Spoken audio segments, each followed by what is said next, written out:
Hello students, welcome to class of differential equations BSc part second. Students, पिछले turn पे मैंने आपको singular solutions के बारे में समझाया था। इसके अलावा जो हमने बात की थी वो बात थी कि कैसे हम सिंगुलर सॉल्यूशन वर्कआउट करेंगे और उसके बाद tac locus, extraneous locus rather, tac locus, कस्पीडियल locus और नोडल लोकस कैसे निकाले जाएंगे, इसके बारे में बात की थी। और जहाँ मैंने वाइंड अप करा था वहाँ आपसे मैंने ये कहा था कि आप इन वाले दो एक्सप्रेशंस पे बहुत ध्यान देके इसको याद करें, क्योंकि इसी से हम अब आगे जो क्वेश्चंस हैं वो निकालने की कोशिश करेंगे। तो इसमें हमने क्या बताया था आपको कि पी डिस्क्रिमिनेंट जो है वो है E C T square is equal to zero. कौन सा वाला? ये E C T square is equal to zero. और सी डिस्क्रिमिनेंट जो है वो है E C cube N square is equal to zero, ये वाला।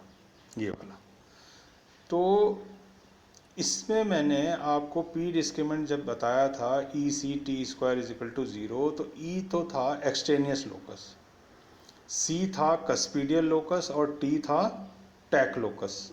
और इसी तरह सी डिस्क्रिमिनेंट में E C cube N square is equal to zero जो था वो था आपका क्या? ई तो था एक्सटेनियस लोकस, सी क्यूब जो था आपका कस्पीडियल लोकस था और एन स्क्वायर जो आपका था वो क्या था? Nodal locus. ठीक है, तो ये दो एक्सप्रेशंस पे बहुत ज़्यादा आपको कंसंट्रेट करना है, क्योंकि जब हम पी डिस्क्रिमिनेंट और सी डिस्क्रिमिनेंट निकालेंगे किसी क्वेश्चन को सॉल्व करते समय, जो कॉम्पैक्ट फॉर्म आएगी उसमें हमको ये देखने पड़ेगा दोनों में कंपेयर करके, किसमें? पी डिस्क्रिमिनेंट और सी डिस्क्रिमिनेंट में, कि कौन सा एक्सटेनियस लोकस को रिप्रेजेंट कर रहा है ई, और सी कस्पीडियल लोकस को कौन रिप्रेजेंट कर रहा है, टी टैक लोकस को कौन रिप्रेजेंट कर रहा है, और एन नोडल लोकस को कौन रिप्रेजेंट कर रहा है। जो ई और ई है ये कॉमन है और इसको हम बाद में कहेंगे कि ये सिंगुलर सॉल्यूशन है उस क्वेश्चन का, डिफरेंशियल इक्वेशन का। तो अब आप ज़रा ध्यान दें, सिर्फ मैं आज आपको दो क्वेश्चंस कराऊंगा और इन दो क्वेश्चंस से अपन ये देखेंगे, एग्जांपल्स कराऊंगा रादर क्वेश्चन, कि किस तरीके से हमें किसी क्वेश्चन को अप्रोच करना है। और एक बार अगर मेथड सेट हो जाता माइंड में कि हमें किस तरह पी डिस्क्रिमिनेंट और किस तरह सी डिस्क्रिमिनेंट फाइंड आउट करके, दोनों को कंपेयर करके, और फिर बाद में पी डिस्क्रिमिनेंट को ई सी टी स्क्वायर बराबर ज़ीरो और सी डिस्क्रिमिनेंट को ई सी क्यूब एन स्क्वायर बराबर ज़ीरो के फॉर्म में जमाना है। जब हमको जैसे ही जमाना आ जाएगा तो हम दोनों को कंपेयर करके singular solution, कस्पीडियल locus, tac locus और नोडल लोकस फाइंड आउट कर लेंगे। तो अब आप देखें कि ये एक एग्जाम्पल है हमारे पास, 4x x minus one x minus two P square minus 3x square minus 6x plus to का होल स्क्वायर बराबर ज़ीरो, ये क्वेश्चन है। तो इस क्वेश्चन में अपने को सारे जो लोकस हैं वो फाइंड आउट करना है टुगेदर विथ सिंगुलर सॉल्यूशन। अब क्या करते हैं इसके लिए, देखें आप इस एक्सप्रेशन में आप ध्यान दें, हमने क्या करा, पी जो पी स्क्वायर है इसको सेपरेट करा। सेपरेट करके हम कहाँ पहुँचे? हम यहाँ पहुँचे जहाँ हमने क्या किया कि पी स्क्वायर की वैल्यू इस फॉर्म में निकाल ली। पी स्क्वायर जब इस एक्सप्रेशन का रूट लिया तो पी बन गया ये, और p को हमने फिर लिखा dy by d x is equal to 3x square minus 6x plus two, square remove हो गया, ये एक्सप्रेशन आ गया, और नीचे से 4 आ गया रूट में बाहर करते ही, और बाकी एक्सप्रेशन ये रूट में बचा।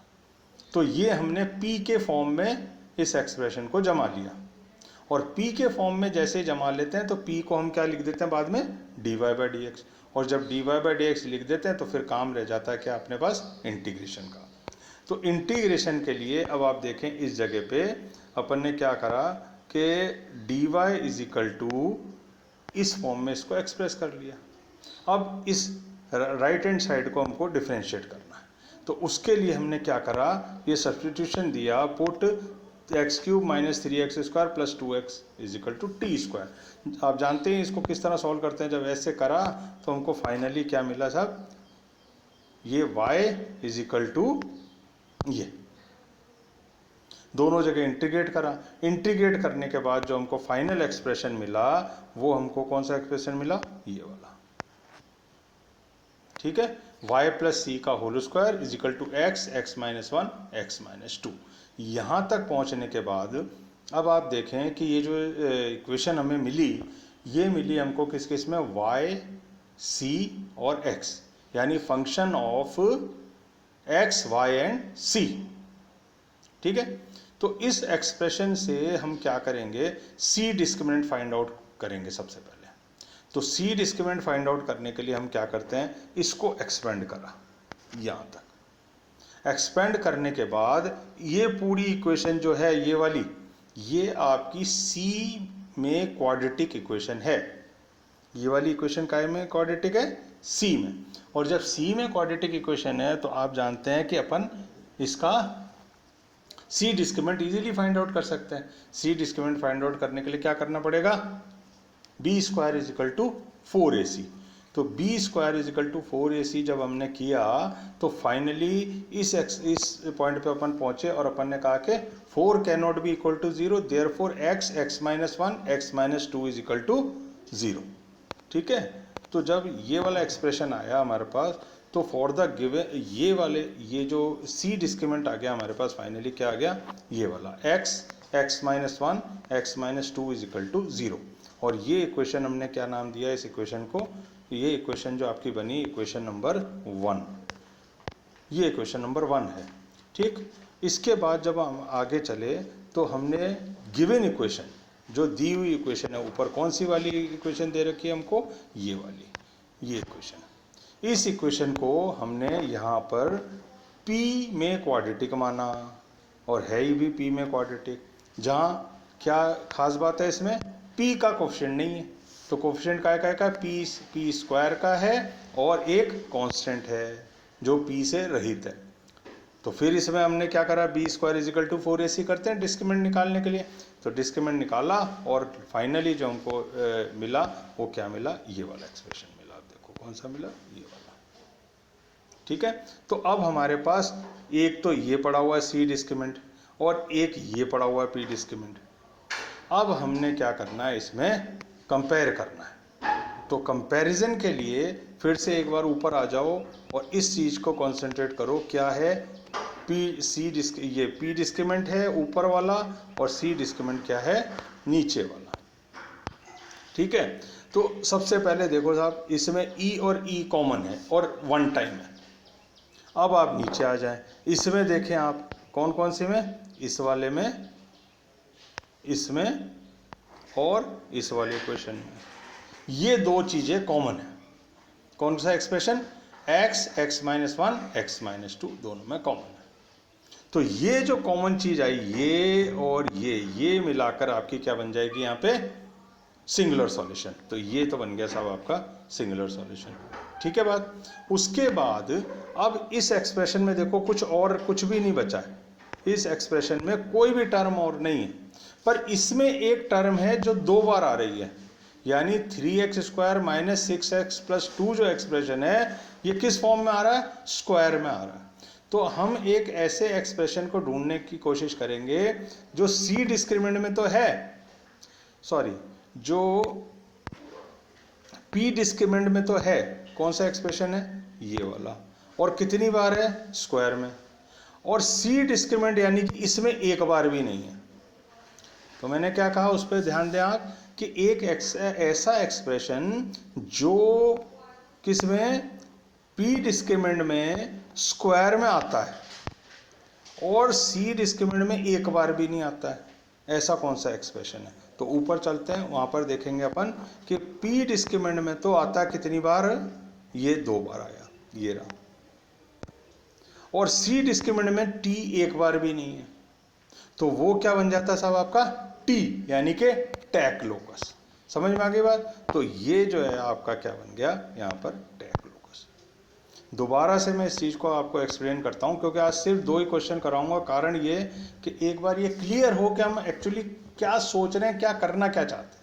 तो मैंने आपको ये बात बताई कि सबसे पहले तो ये 2 एक्सप्रेशन तो जो हैं कॉमन है। जो एक्सप्रेशन कॉमन है वो बन जाता है आपका क्या क्या बन जाता है, सिंगुलर सॉल्यूशन। और ऐसा एक्सप्रेशन जो किसमें, पी डिस्क्रिमिनेंट में 2 बार आता है, यानी 3x² - 6x + 2 multiplied by again 3x² - 6x + 2, यानी कि 3x² - 6x + 2 का क्या है, स्क्वायर है। तो ये एक्सप्रेशन P में 2 बार आया और C में 1 बार भी नहीं आया। तो P में तो 2 बार आए और C में 1 बार भी नहीं आए, तो वो बन जाता है टैक लोकस। ये ऊपर देख लें आप कि P डिस्क्रिमिनेंट में तो 2 बार आए, ये पड़ा 2 बार, ये रहा t², और C डिस्क्रिमिनेंट में कहीं भी t की टर्म नहीं है, तो ये आपका बन जाएगा क्या, टैक लोकस। तो इस तरीके से ये वाली जो चीज़ है आपकी क्या बन गया, टैक लोकस बन गया। और कुछ भी एक्सप्रेशन आपके पास नहीं है, इसका मतलब this is your final answer, ये आपका फाइनल आंसर है। तो समझ में आ गया होगा। एक बार और कोई क्वेश्चन लेके पहले तो इसको ही अच्छे तरह से देखें और इसको माइंड में बैठाने की कोशिश करें कि एग्जैक्टली क्या सोचा गया और क्या किया गया, ठीक है। इसके बाद अपन एक क्वेश्चन और लेंगे सिर्फ आज, ताकि कंसेप्ट हमारा क्लियर हो कि हम क्या देखना चाहते हैं। तो देखें साहब, ये वाला क्वेश्चन है xp² - x - a का होल स्क्वायर = 0। तो सबसे पहले तो ये ध्यान दें साहब कि इसको हम p² के फॉर्म में इस तरह रख लिया। दूसरी बार हमने क्या करा, p की वैल्यू निकाल ली, जो पहले भी करा था। p की वैल्यू के निकालने के बाद dy/dx लिख लिया, p को, dy को यूं कर लिया और dx को अपन कहाँ ले गए, यहाँ ले गए अपन dx को, ये रहा dx, ठीक है। इसके बाद दोबारा आ जाएं तो dy = क्या एक्सप्रेशन मिल गया अपने पास, ये वाला पूरा, dy = +- x² ½ - a x² -½ into dx। अब इसको साहब आपको इंटीग्रेट करना आप जानते हैं, ये आगे इंटीग्रेशन से आगे फर्दर सिंप्लीफाई करा अपन ने जब इसको, तो अपन कहाँ तक पहुँच गए साहब, अपन यहाँ तक पहुँच गए, इस एक्सप्रेशन तक पहुँच गए। फिर हमने क्या करा, आगे और सिंप्लीफाई करा तो यहाँ पहुँचे और अल्टीमेटली यहाँ पहुँच गए। इतना करने के बाद हमने क्या करा, squaring both the sides, square कर दिया दोनों साइड्स को, तो ये एक्सप्रेशन हमें प्राप्त हो गया, ठीक है। ये एक्सप्रेशन जब मिल गया तो अब आप ध्यान दें कि इस एक्सप्रेशन में हमें क्या दिख रहा है। इस एक्सप्रेशन में हमें ये दिख रहा है कि which is the complete solution. ये तो बन गया आपका कंप्लीट सॉल्यूशन, यानी डिफरेंशियल इक्वेशन का हमने इंटीग्रेशन निकाल दिया, और ये p में डिफरेंशियल इक्वेशन थी, इसलिए dy/dx फर्स्ट ऑर्डर की थी, इसलिए एक इसके अंदर जो है आपका ये इंटीग्रेटिंग कांस्टेंट c इन्वॉल्व हो गया। तो ये तो आपका बन गया साहब कंप्लीट सॉल्यूशन, ठीक है। कंप्लीट सॉल्यूशन निकालने के बाद अब हमारा काम क्या रह गया, एक तो सिंगुलर सॉल्यूशन निकालना काम रह गया, और उसके बाद जो वेरियस लोकस इससे एसोसिएटेड हैं वो हमारा काम रह गया निकालना। तो हम इसको क्या करते हैं, दोबारा से xp² - x - a का होल स्क्वायर = 0 इस तरह से रख लेते हैं। फिर हम इसको और अगर एक्सप्लेन करके जमाएं तो करना कुछ नहीं है, इस स्टेप में मैंने सिर्फ ये दिखाया कि इस तरीके से आपको p में क्वाड्रेटिक बना के इक्वेशन को रख लिया। जब p में क्वाड्रेटिक बना के रख लिया तो ये वाली इक्वेशन को हम जब इससे p डिस्क्रिमिनेंट निकालेंगे तो b² = 4ac, सिंपल काम है। तो b² p में क्वाड्रेटिक है तो हमने ये वाला कर लिया। तो 4 cannot be equal to 0, therefore x × x - a का होल स्क्वायर = 0। ये आपका साहब क्या बन गया, p डिस्क्रिमिनेंट बन गया। p डिस्क्रिमिनेंट करने के बाद हमने फ्रॉम 2, कौन सी इक्वेशन है 2, ये वाली, ये इक्वेशन कौन सी है 2, जो हमने कंप्लीट सॉल्यूशन निकाला था, ये फिर से इक्वेशन का है सी में क्वाड्रेटिक है, तो सी में क्वाड्रेटिक की फॉर्म में हमने इसको इस तरह जमा लिया। तो क्या क्या मिला हमको, एक तो c² की टर्म मिली, एक c की टर्म मिली, ये वाली ये c की टर्म मिली, और बाकी का बाकी पूरा कांस्टेंट मिला, ठीक है। तो इससे हम अब क्या करेंगे आगे कि हम c डिस्क्रिमिनेंट फाइंड आउट करेंगे। तो c डिस्क्रिमिनेंट b² = 4ac फिर यूज़ करा, तो ये साहब आपका क्या बन गया, अब c डिस्क्रिमिनेंट बन गया। और जब इसको सॉल्व करा तो फाइनली हम कहाँ पहुँच गए साहब, इस वाले एक्सप्रेशन पे पहुंच गए। ये एक्सप्रेशन क्या कहता है, ये एक्सप्रेशन क्या कहता है, x bracket x minus 3a का होल स्क्वायर बराबर 0।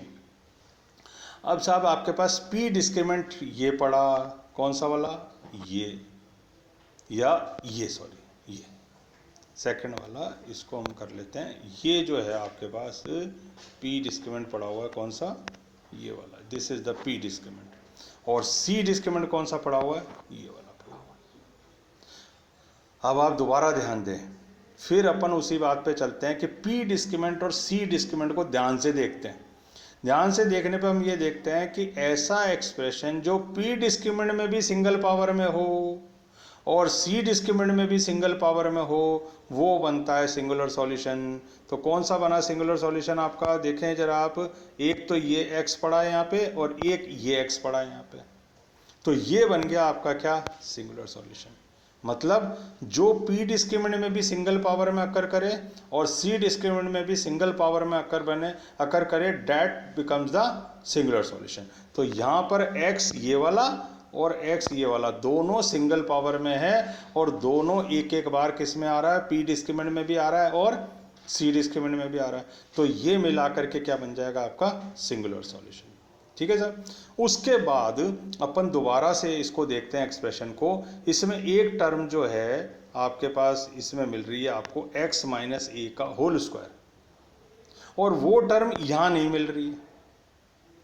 देखें आप, पी डिस्क्रिमिनेंट में एक टर्म आपको x माइनस ए का होल स्क्वायर मिल रही है और ये वाला सी डिस्क्रिमिनेंट में ये वाली टर्म नहीं मिल रही है। इसके रिवर्स जब आप देखेंगे तो आपको मिलेगा कि x माइनस 3a का होल स्क्वायर, एक टर्म x माइनस 3a की पावर 2 में सी डिस्क्रिमिनेंट में मिल रही है, पर वो टर्म आपको पी डिस्क्रिमिनेंट के अंदर नहीं मिल रही है। तो यानी सिंगुलर सॉल्यूशन को सेपरेट करने के बाद 2 पावर में x माइनस ए का होल स्क्वायर है किसमें, पी डिस्क्रिमिनेंट में। तो ऐसा टर्म, ध्यान दें पिछली डेफिनेशन, ऐसा टर्म जो पी डिस्क्रिमिनेंट में 2 बार आए, ये रहा, और सी डिस्क्रिमिनेंट में 1 बार भी ना आए, ऐसा टर्म क्या कहलाता है, ऐसा टर्म ये कहलाता है, देखो क्या है, पी डिस्क्रिमिनेंट में 2 बार आए, ये रहा, पी डिस्क्रिमिनेंट में कितनी बार आ रहा है, ये 2 बार आ रहा है। कौन सा टर्म है, ई सी टी स्क्वायर, ये 2 बार आ रहा है। पी डिस्क्रिमिनेंट में 2 बार टर्म कौन सा आ रहा है, टी आ रहा है, तो ये क्या बन जाएगा आपका टैक लोकस। और सी डिस्क्रिमिनेंट में वो ऐसा टर्म जो 2 बार आ रहा है पर इधर नहीं आ रहा, किस में नहीं आ रहा, पी डिस्क्रिमिनेंट में नहीं आ रहा। तो एक तो पी डिस्क्रिमिनेंट के अंदर अगर अपन देखेंगे यहाँ पर, तो ये तो बन जाएगा आपका टैक लोकस, ये टी जो 2 बार आ रहा है, और सी डिस्क्रिमिनेंट में जो 2 बार आ रहा है वो बन जाएगा नोडल लोकस। तो अब दोबारा क्वेश्चन पे चलते हैं, और यहाँ पर देखो आप क्या चीज़ मिल रही है आपको, ध्यान से, ये आपको ऐसा मिल रहा है यहाँ पे कि एक ऐसा टर्म जो पी डिस्क्रिमिनेंट में 2 बार आ रहा है, ठीक है, 2 बार आ रहा है, तो ये बन जाएगा आपका टैक लोकस। तो x माइनस ए का whole square becomes your tac locus, ये रहा नीचे लिखा, x माइनस ए का होल स्क्वायर, ये रहा x माइनस ए, ये टैक लोकस। और फिर अगर अपन अगला देखें यहाँ पर, ये 2 बार इसमें आ रहा है x माइनस 3 का होल स्क्वायर, ये किस में आ रहा है, सी डिस्क्रिमिनेंट में 2 बार आ रहा है। जो सी डिस्क्रिमिनेंट में 2 बार आता है वो क्या बन जाता है डेफिनेशन से, नोडल लोकस। तो ये जो है ये वाला आपका x माइनस 3a जो यहाँ पर है, ये 2 बार यहाँ आ रहा है, ठीक है। तो ये जब 2 बार यहाँ आ रहा है तो ये क्या बन जाएगा, सी डिस्क्रिमिनेंट में ये बन जाएगा नोडल लोकस, ये रहा नोडल लोकस, ये रहा, ये नोडल लोकस, ये रहा नोडल लोकस, और ये ऊपर वाला क्या बन गया, टैक लोकस।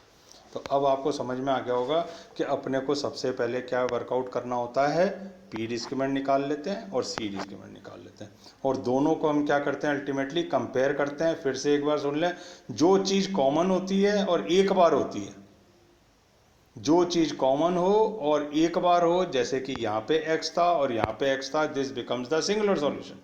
जो 2 बार पी डिस्क्रिमिनेंट में आए वो बन जाता है टैक लोकस, और जो 2 बार सी डिस्क्रिमिनेंट में आए वो बन जाता है नोडल लोकस।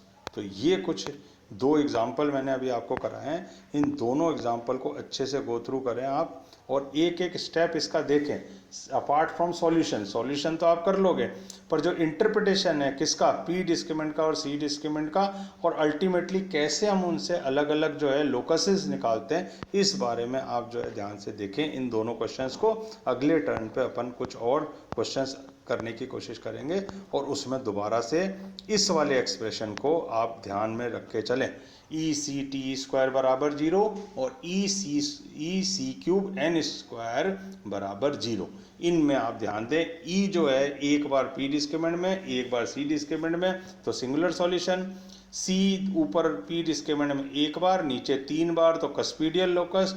पी डिस्क्रिमिनेंट में एक टर्म 2 बार, पर जो सी डिस्क्रिमिनेंट में ना हो तो बन जाएगी टैक लोकस। इसका रिवर्स, सी डिस्क्रिमिनेंट में एक टर्म एन की जो 2 बार हो पर पी डिस्क्रिमिनेंट में ना हो, वो बन जाएगी क्या, नोडल लोकस। तो इस तरीके से ये 2 एग्जाम्पल अपन ने आज देखे, और आगे आप फर्दर सॉल्व करते रहें एग्जाम्पल, और जो प्रॉब्लम आएगी उसको अपन डिस्कस करेंगे और आगे और अगले टर्न पे अपन क्वेश्चंस करेंगे। Okay, thanks.